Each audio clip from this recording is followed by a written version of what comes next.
house. This is right where our city started, and it dates back right at 299 years. This would be our city, and all the rest of the city had branched out from there, French Quarters. Now come next year, 2018, this city will be celebrating a 300-year birthday. It will turn 300 years old.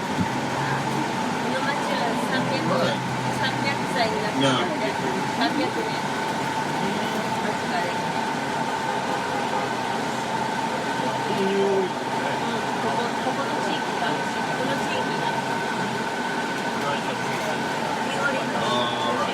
now, as we exit out of here,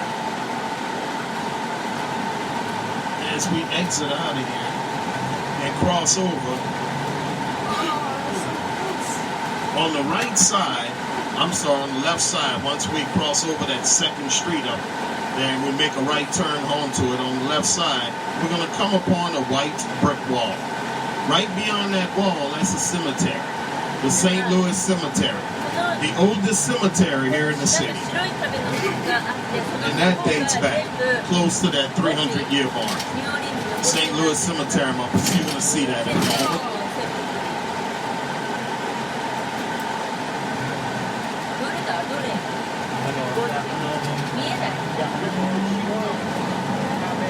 And this is the white brick wall right across on the left. St. Louis Cemetery, the oldest one in the city.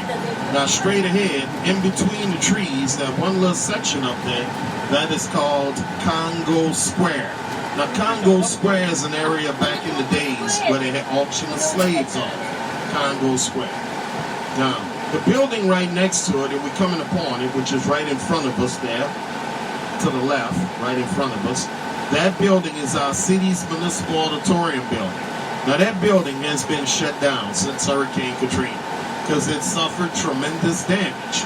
Not sure when they're going to reopen it, but my understanding is that building is due to reopen soon. And that's it, as we make the curve to the left, it'll be on our right side. The building there in front of us.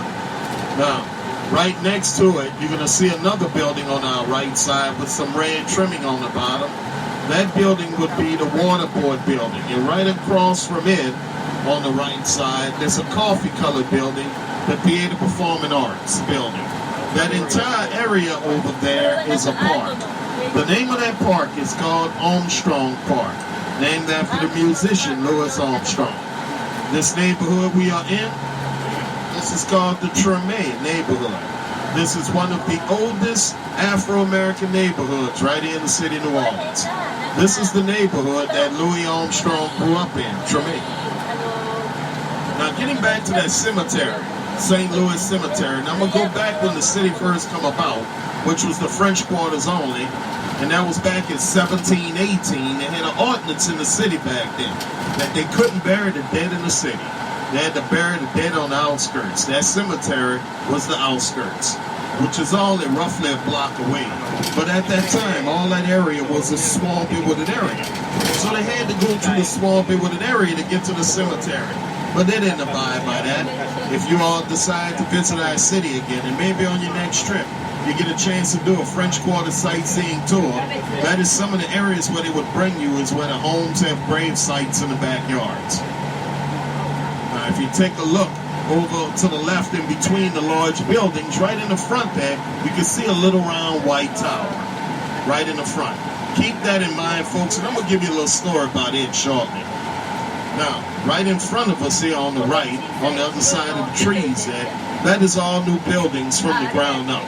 Those buildings are a medical center, roughly 3/4 of a mile of medical center. They recently completed the construction this past Thanksgiving of 2016. Now, we approaching, well, this little traffic we are in, this is pretty much the weekend party goers going home from this event, and heavy checkouts from the hotels. So once we reach this exit up here that says Canal Street and Superdome, it's going to be home free for us. It's going to open up. If you look off to the side here on the right, you can see this old building we're approaching with a olive copper rooftop to it. Right next to it, you're going to see an old blue building that's boarded up with the bottom floor area with the windows boarded up. Both of those buildings, they are historic. They cannot tear those buildings down because the Historic Commission will not let them take it down. They have to relocate both of those buildings. Here is the one on right here with the green roof and then the blue right off that corner there. Now, what they have to do is relocate it. But the problem is those buildings are wider than the streets. So what they have to do is take some of them apart and then move the buildings and then put them all back together because the Historic Commission will not let them take it down because they're both historic buildings.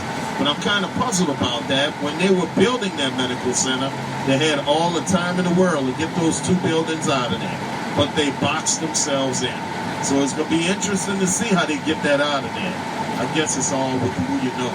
Because my understanding, they're being fined on a monthly basis. So, I guess, like I said, I guess it's all who you know.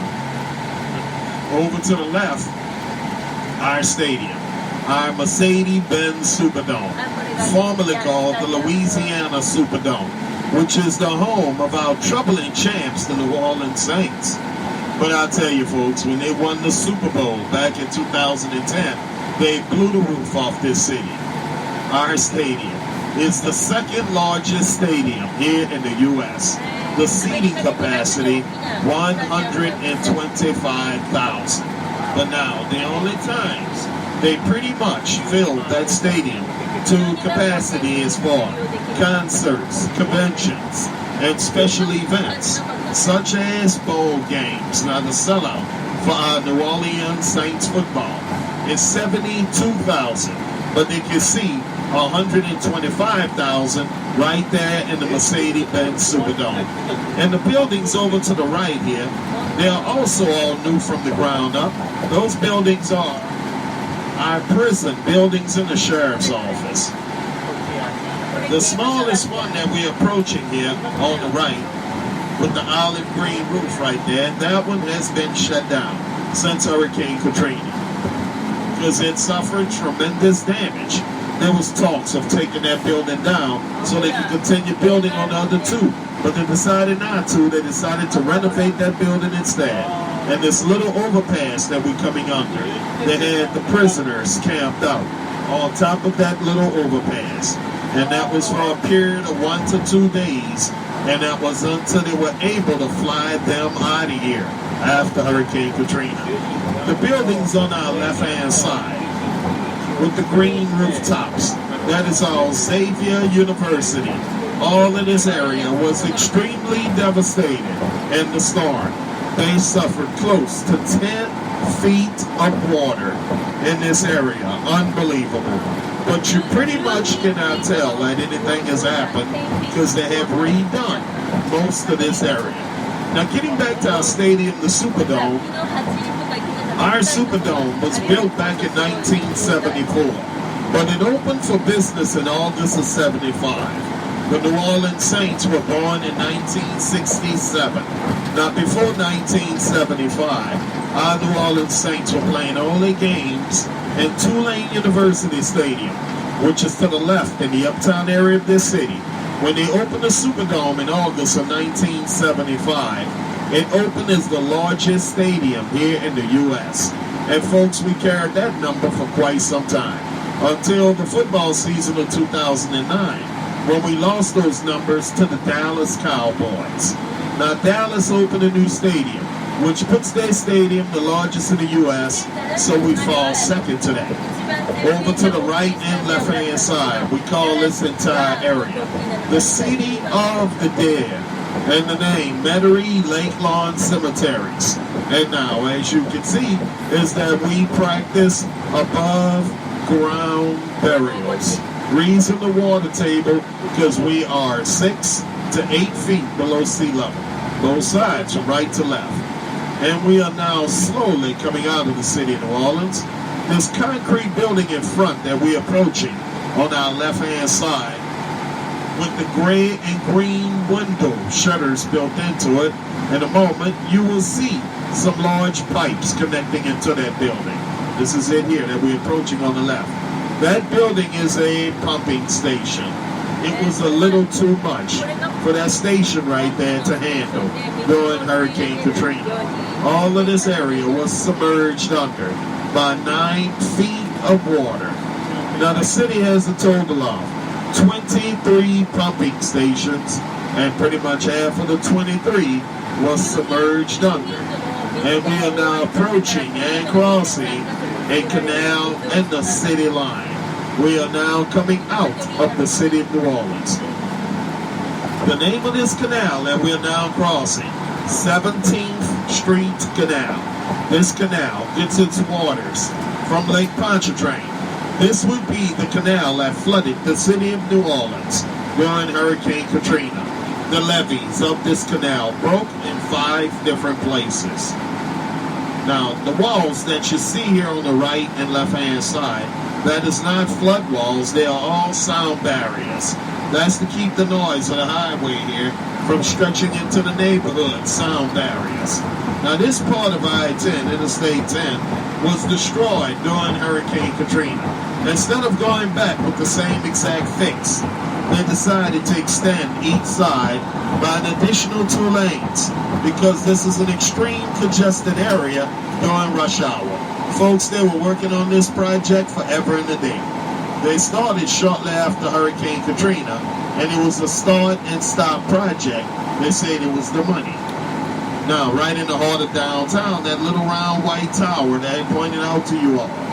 A good view of that little round tower would have been if you were on Bourbon Street and you turned completely around and looked towards the large buildings, it was right in front of you. The name of that tower that you may have got a chance to view is called the Capital One Bank Building, formerly called the Hibernia National Bank. And that little round tower would be New Orleans' first skyscraper. During the nighttime hours, they would have that tower lit up to the colors of the holiday or events. Now, the holiday and this event that we are coming through now, the 4th of July weekend, it should be lit up tonight to the colors of the flag, red, white, and blue. Right before that, the Memorial Day weekend, same colors of the flag. Before that was Mardi Gras, actually Easter Sunday, colors of the fruit basket, and then Mardi Gras. Now, our Mardi Gras colors are purple, green, and gold. One thing I would like to say now, thank goodness Mardi Gras is over. I'll tell you folks, Mardi Gras is the time of year that us locals would just love to pack up and leave. Now, our city started preparing themselves for this Mardi Gras pass pretty much the week of Christmas. And the reason they started so soon was because they are so short-handed as city workers.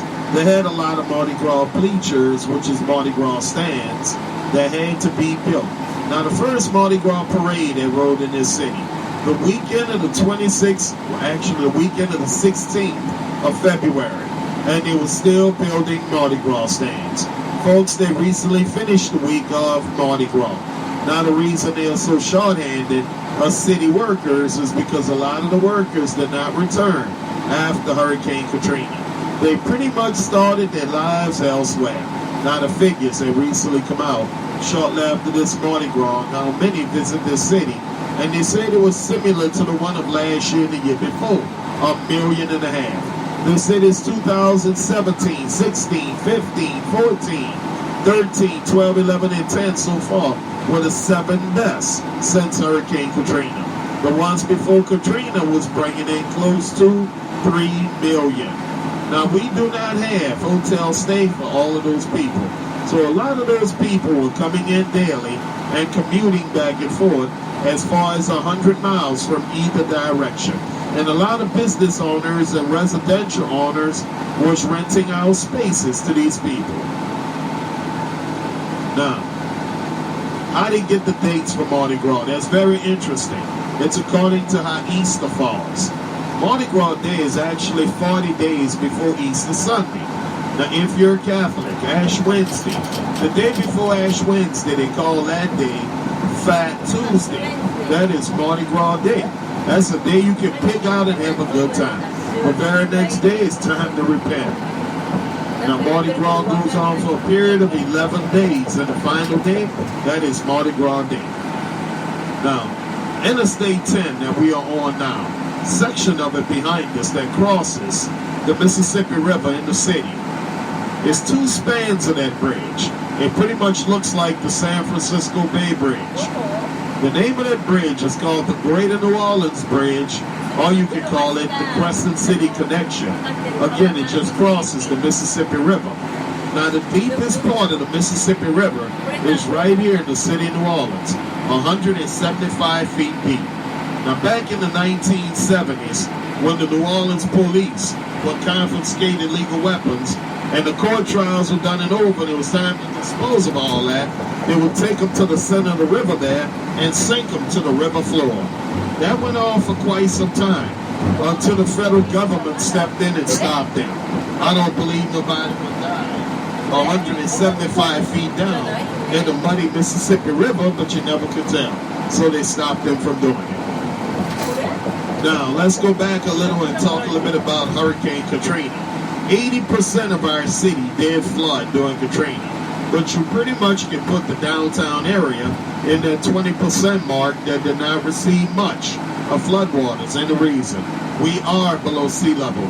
We are 6 to 8 feet below, but downtown is only a foot below.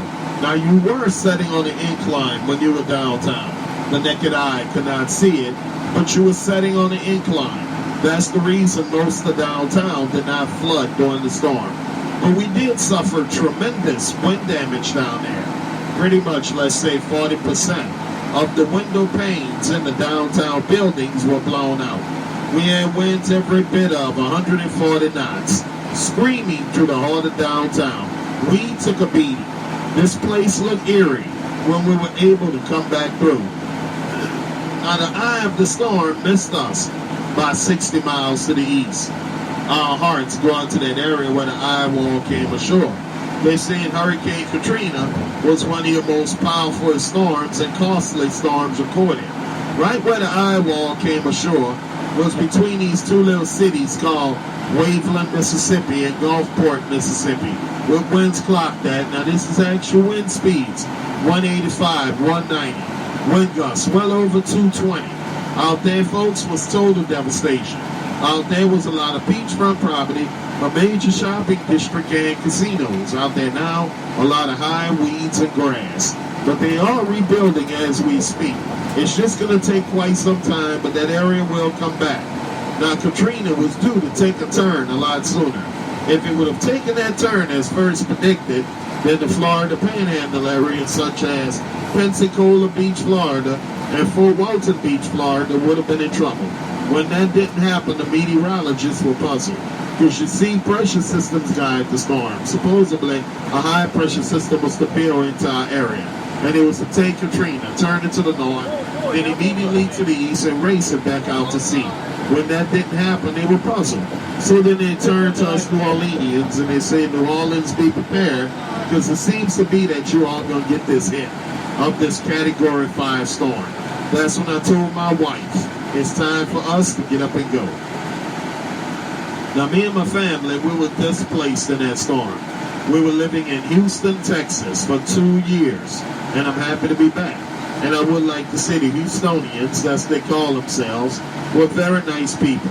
They opened their doors, took us in, helped us out in time of need. And we do appreciate that, but that's not home. This is home. So once they told us to get prepared, me and my two sons went outside and boarded the house up. Then secondly, we went over to my mother's home and we boarded her house up. Now at that time, my mother was 69 years of age, and she had a way set. She did not want to leave her home for nothing in the world. I had to take her against the will. So you can imagine, folks, that was one miserable ride to Houston. Now we left out of here the day before Katrina was due to hit. Now that storm was due to come roaring through here on that Monday morning between the hours of 6 a.m. and 10 a.m. But it came through 2 hours early. It came through right around the 4 a.m. hour. We left out of here that Sunday morning, pretty much around the 9 a.m. hour. Now that Sunday started out to be a pretty decent day. Nice little partly cloudy day with a little breeze in the air. A pretty good day to plan a picnic. No one would imagine. Close to 24 hours later, total disaster. Now, any given day from downtown New Orleans here to downtown Houston is a 6-hour drive. Folks, it took me every bit of 25 hours to reach Houston, Texas, because that traffic out here was murder. It was bumper to bumper.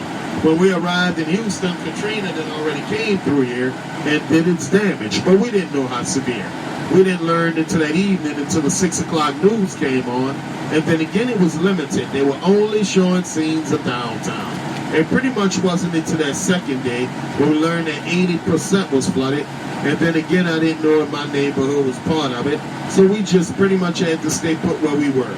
This city was shut down for 4 months. Well, after that second week, resources was running out because we were living off of that plastic money. And at that time, I went down to the Red Cross. And I really would like to say, each chance I get, I try to give to the Red Cross, especially now, because they stepped up and helped me out tremendously. They took over the entire hotel stay for me and my credit card bill. Folks, we had to live in 2 hotel rooms for 11 months. Tried living in a hotel room with mama for 11 months. Everything was yes, ma'am, mother dear. Yes, ma'am, you're right. Well, folks, there's a lot more that I could talk about, but I have to cut it short because we're approaching your stops. But I would like to take this time to say thanks for riding Airport Shuttle.